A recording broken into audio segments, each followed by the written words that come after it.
Good morning, welcome to Fraserview's online gathering.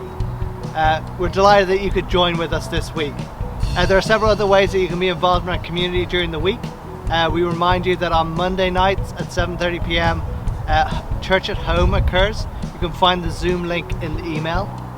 Also coming up in future weeks, on the 30th of May we have a drive-in gathering followed by our drive-in AGM. You can find the AGM agenda and the matters we're voting on in the email. If you want to sign up for the email, you can do that on our website, fraserviewchurch.com. And we also remind you that gardening happens here at the building each week on Wednesdays from 6 to 8 p.m. We encourage people to come and join us. And this week we asked the people who are here to tell us why they love to come to gardening at Fraserview. I love gardening because it's nice to be outside and it's fun to meet with different people and get a chance to chat. Gardening is the only job that existed before the fall. That is why I love gardening.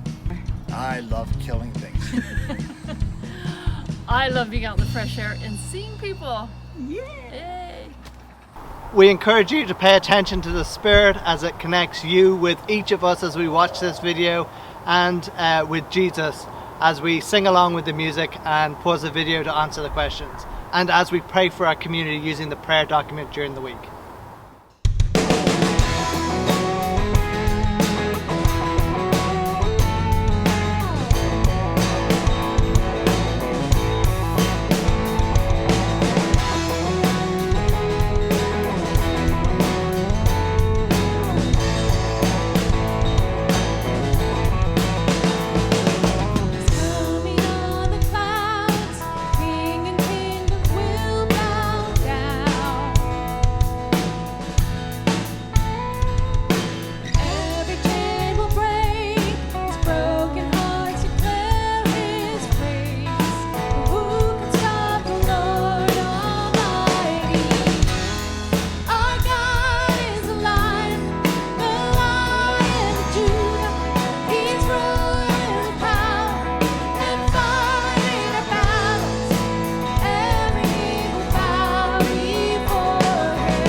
Open up the gates, make way before the King of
Jesus is at the Feast of the Tabernacles, a celebration of a bountiful harvest which reminded the Jews of their time in the desert after the Exodus.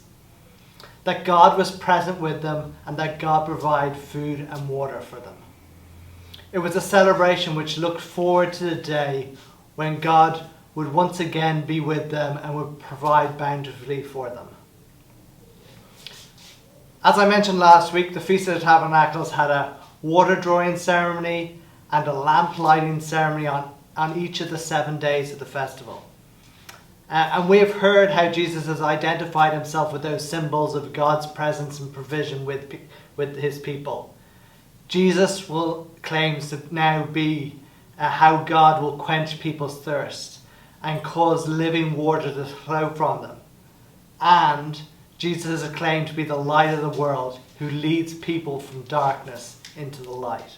Among all the disputes this causes, which we have skipped over between the passage we'll read this week and what we read last week, John chooses to tell this story of the healing of a blind man. Jesus will show his power as the light, restoring sight to a blind man, but also confronting the blindness which is present in those who do see. And that's what we see as we read from John 9, verses 1 to 12.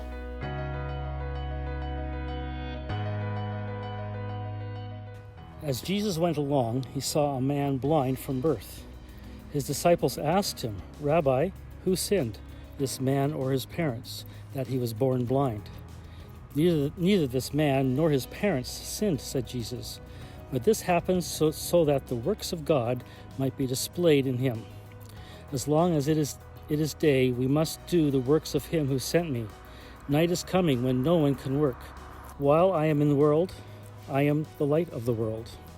After saying this, he spit on the ground and made some mud with saliva and put it on the man's eyes. "Go," he told him, "wash in the pool of Siloam." This word means sent. So the man went and washed and came home seeing. His neighbors and those who had formerly seen him begging asked, "Isn't this the same man who used to sit and beg?" Some claimed that he was. Others said, "No, he only looks like him." But he himself insisted, "I am the man." "How then were your eyes opened?" they asked. He replied, "The man they called Jesus made some mud and put it on my eyes. He told me to go to Siloam and wash. So I went and washed, and then I could see. "Where is this man?" they asked him. "I don't know," he said. Jesus is leaving the temple and he sees a blind man. The initial focus isn't on the blind man. Instead, the disciples demonstrate a different form of blindness. Instead of compassion for the blind man, they ask a philosophical question about the cause of evil. Whose sin caused this man to be born blind? Or more usually, why has this happened? The assumption being that if God is powerful and God is loving and God is just, by that we mean fair, the events that happen to a person must be caused by the person. So in this case, the disciples think there must be a link between the man's present blindness and some previous sin, either the parents or possibly a baby within the mother's womb. And of course, this kind of belief is always comfortable for us if we are well fed and healthy and well off. But Jesus resists this kind of analysis of the world. God is not a slot machine into which you can put your change and get out the result you desire. The world is much more complicated than that simple understanding. Sure, sometimes sin leads to bad consequences for the person, but this is not always the case. And sure, on a large scale, the rejection of God in the Garden of Eden allows sin a greater role in the world. But on the small scale of our lives, the world is complex enough so that bad events do not necessarily follow our sin, nor do good actions protect us from evil and lead us to the good life. The disciples are distracted from loving the man because of their question. Maybe even the question is designed to help them work out whether they should help the man. But Jesus instead says this is an opportunity for God's love to be at work. So my question for us is, what distracts you from loving others?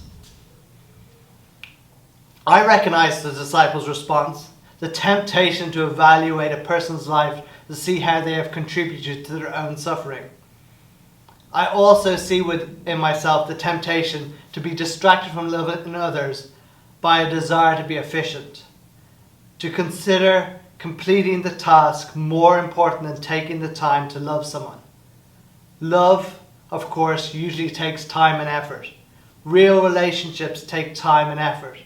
There are no quick ways in which we can hear someone and then respond to them with compassion and support. And so loving people requires that I give up my desire to efficiently fulfill tasks. Rushing around to get things done can distract me from loving others.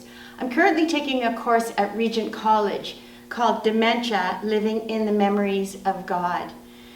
And Dr. Swinton shared a story with us about a study called the Good Samaritan Experiment.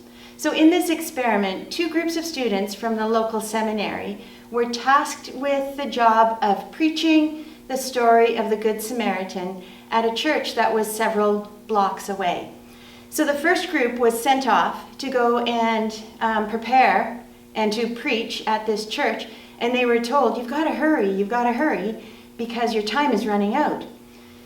So little did this group know that the experimenters had placed a man partway between where they were and where the church was, a man who was clearly in need, a man who looked like he needed help. So the first group heads off in their rushed manner because they've been told they have to get there right away. They come across this man who shows that he is in need of some help, and they go right past him and head off to the church to preach their sermon on the Good Samaritan. A little bit of irony going on there. The second group was told, you have, the church is over there, you need to head over there. You don't have to rush too much. You've got some time, but probably a good idea for you to head out.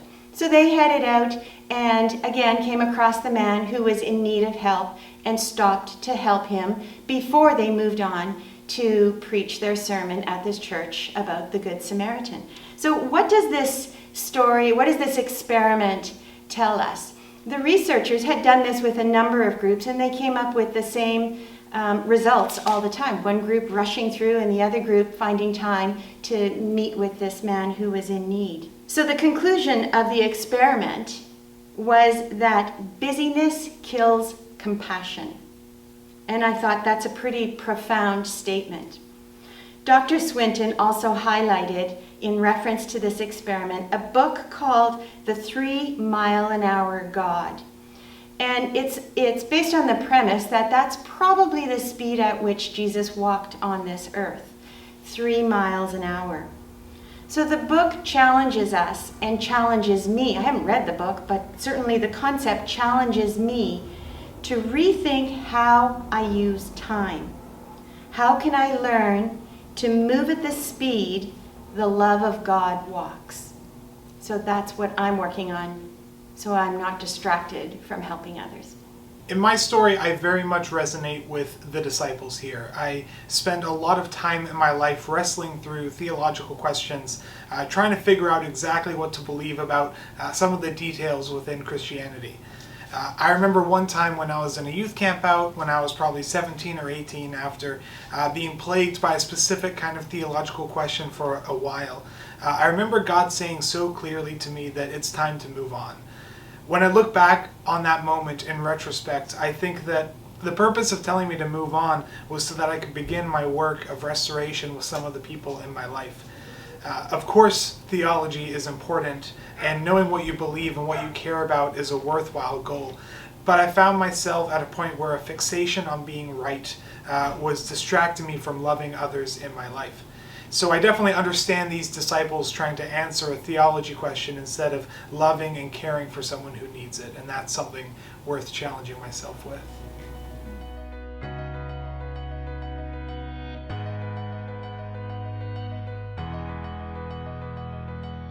Jesus has rejected the disciples' question. The either or regarding sin is not helpful. Jesus sees a much more complex world based on his understanding of the Old Testament. And so we can say the bad events of life come from at least three sources. First, we bear some of the consequence of our sin. Second, the chaotic forces in creation disrupt the life that God desires to give there. And third, there is a targeted work of someone called the accuser who attempts to break our allegiance to King Jesus. And of course, that kind of thinking about the world requires that we maybe rethink some of those three characteristics of God that we mentioned earlier. In particular, I think we need to rethink how we think about God's power. Of course, God's power is unlimited, but it doesn't seem that he usually deals with the world by exercising every last bit of his power. We don't see God act as a tyrant or a dictator or an absolute monarch who directs everything. Instead, God's power seems to leave space for the actions of the people he has created. And paradoxically then, God's power seems to express itself in the little things that happen in the world. That small actions have great capacity to change the way the world is. The giving of ourselves can lead to life. And this is of course what we see demonstrated by Jesus on the cross. Death leads to resurrection life for all.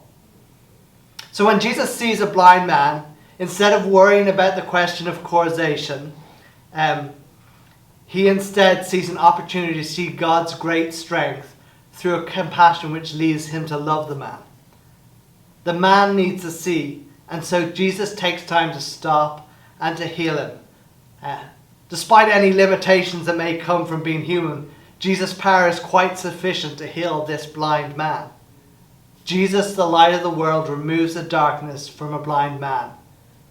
So Jesus enters into the midst of suffering and he sees the possibility of God's action in that moment. And of course the good news for us is that we have Jesus' Spirit in us, and so Jesus' power is available to us as we care for others. So my question for you is, where are you meeting others with Jesus in their suffering? On behalf of Fraserview, I visit a man each month who is in bad health. He looks older than he is, he's out of shape, and sometimes he needs assistance with his breathing. And as a result, he doesn't hold down a regular job.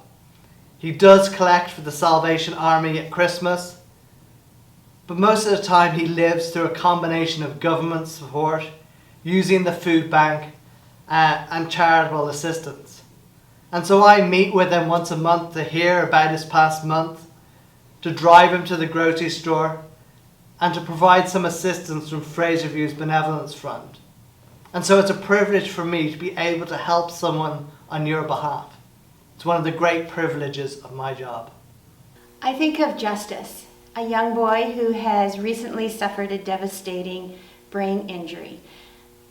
And he's a boy that we as a church have been lifting in prayer through our prayer chain and in our weekly prayer. And it's a very challenging story. I don't know Justice personally, nor do most of the people who call Fraserview their home. But that anonymity has not stopped us from lifting this family in prayer for aching, for the potentially devastating outcomes, and for the fracture in the hearts of Justice's family.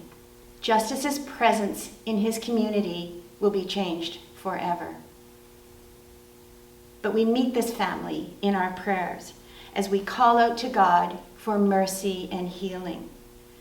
I'm struck with the story of the blind man who's healed, where his healing allows him to participate more fully in his community after he's able to see. I love the way Andrew pointed that out. So I wonder if healing for Justice is more than just healing his brain, if it's healing a community, if it's allowing a community to more fully participate in faith, in the work of Jesus in their community. I wonder if healing for Justice is bringing Jesus into the presence of that community. Asha has been giving me lots of updates that have been going out to people, and she told me that one of the prayer meetings, they have several, one of the Zoom prayer meetings had over 300 people praying for justice. What a beautiful thing it would be for us to continue to meet in the suffering that that family is feeling, that justice is feeling, if we continue to meet as a community in the presence of Jesus? What if meeting others in their suffering with Jesus through prayer makes Jesus known? It is hard for me to consider the fact that I don't always have to fix every situation. When I'm outside a situation and see conflict or brokenness within it, I can always think of a few ways to fix it and make everyone happy. But when people are really going through it, sometimes they don't need just a straight answer on how to fix it. Instead, they need to know that they have the love and support of a friend or family member. So I know that for me, when it comes to anything from a friend going through a hard time to Alyssa coming home from a long day of work, my job is rarely to step into that and fix everything and give advice, unless of course I'm asked for it.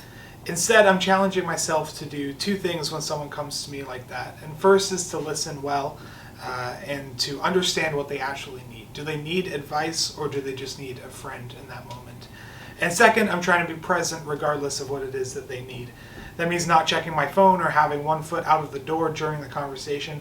And it's from that point of connection and presence that I can do my best to redirect the conversation and redirect the understanding towards the way that the Holy Spirit is working in their lives, and the way that Jesus is still present with them, even in the midst of whatever it is that they're going through.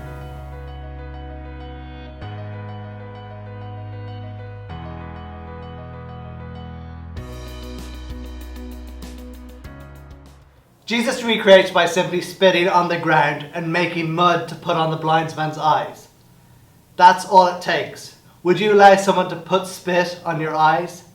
Jesus takes a thing the Jews would have considered unclean, just as we do, and makes a man whole with it.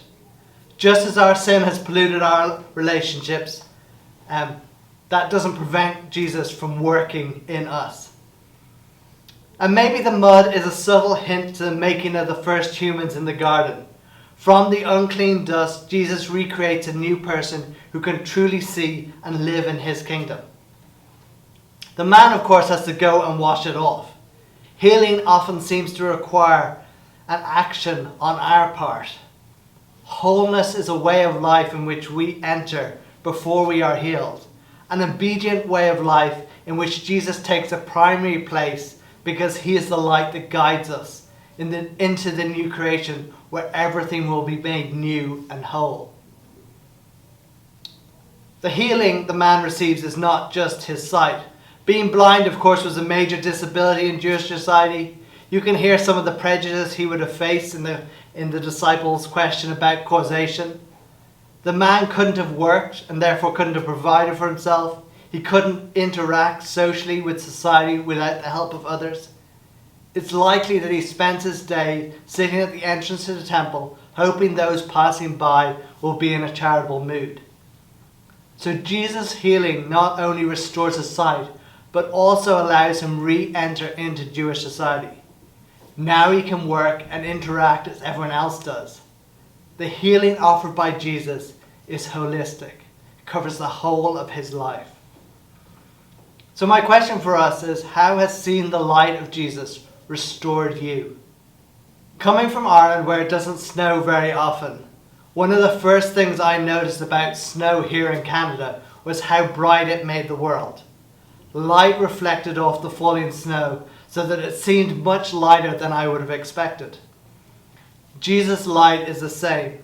It shines and reflects off all types of people in this world. And as someone who has a tendency to cynicism, to think the worst of people and situations, seeing the good in the world, seeing the way in which Jesus' light is reflected, helps lift my spirits. It helps restore my confidence that there is something good in the world, that Jesus is at work through, and that he is bringing about, and he's going to grow that goodness to a good place. And that motivates me to enter in and to join with Jesus. I believe that seeing the light, seeing who Jesus is and how I am to relate to him as my brother, has restored my urgency to share this light with others around me.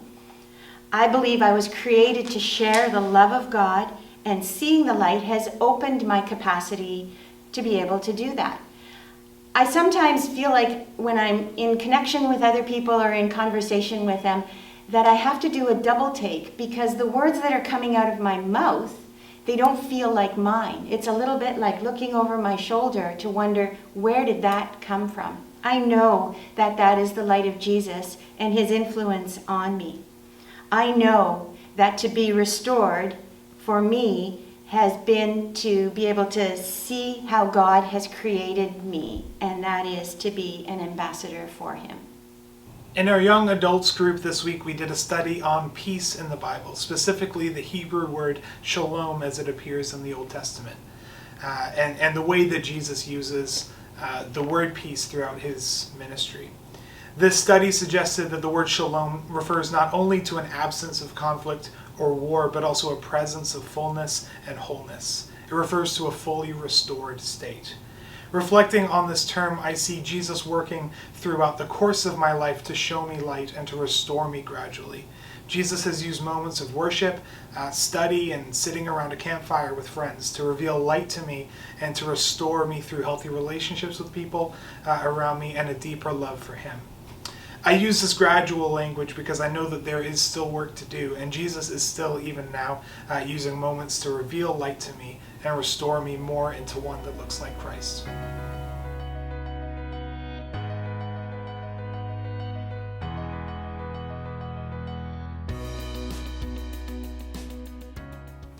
The coming of the light announces that the world is not the way that it should be. The coming of the light says that everything can be made new, if only you will obey me.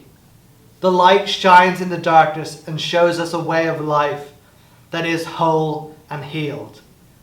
The light does not come from within our world, but from God who is outside and joins with us within it. The light is not in our past, but is in our future, confirming that what we become as we follow Jesus. New creation lies off in the future. It lies off in the light. The day when we are changed and no longer by the evil that we find in the world or the sin that is within us, no longer attacked by the enemy. For the light destroys the darkness. So the invitation is, come to the light so that you might be healed. Come to the light that you might see amidst the darkness. Come to the light so that you might be recreated for the new creation. Come to the light so that you might contribute to the change of history, to the change of the course of the world through your little actions as you join with Jesus. Jesus the light waits for you to join with him.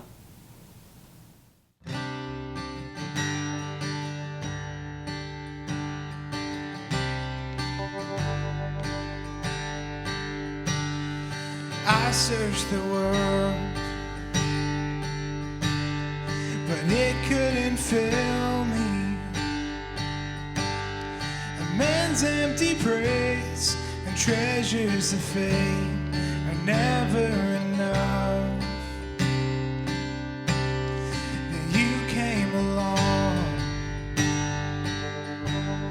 and put me back together. Desire is now satisfied here in your love. Oh, there's nothing better than you. There's nothing better than you, Lord. There's nothing, nothing is better than you. I'm not afraid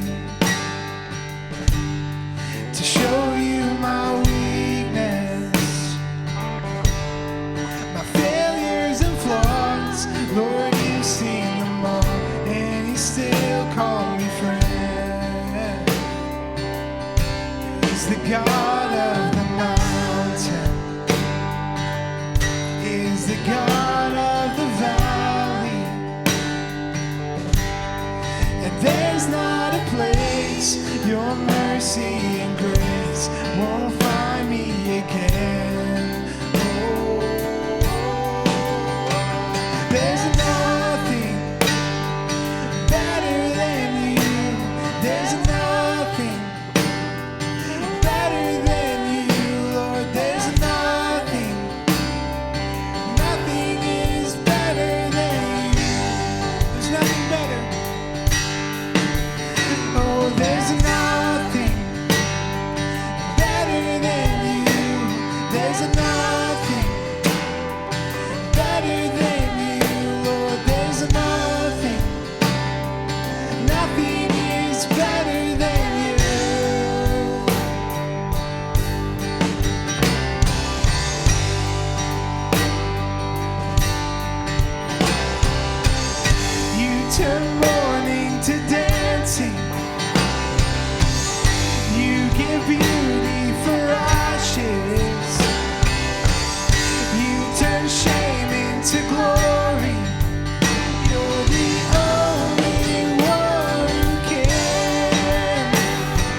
You're the only one who can turn graves.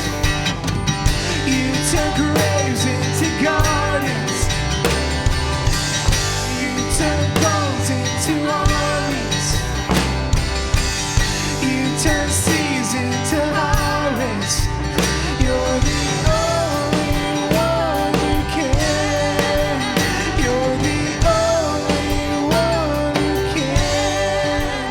Lord, there's nothing better than you.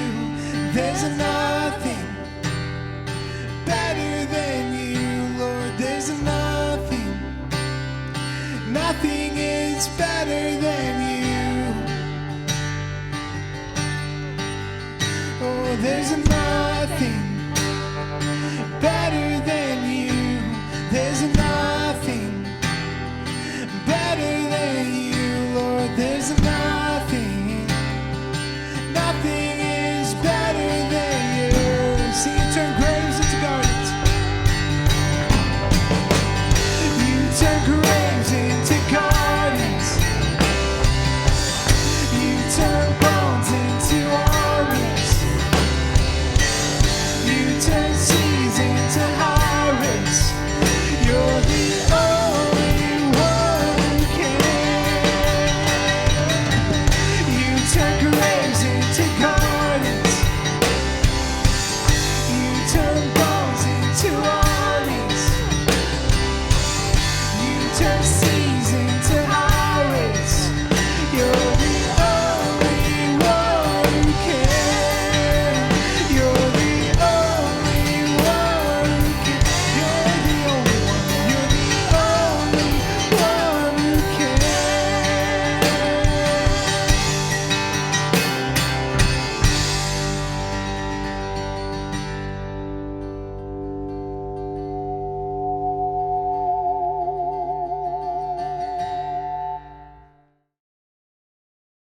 Send me your light and your faithful care. Let them lead me. Let them bring me to your holy mountain, to the place where you dwell. Then I will go to the altar of God, to God my joy and my delight. Thank you for joining with us this week. We hope that you've experienced the Spirit drawing you closer to Jesus and showing you how He is the light in the world and at work in our lives. We encourage you to reach out to us if you need support in any way, or if you just want to discuss how you can follow Jesus more significantly. We miss seeing you all each week. So go, have a blessed week.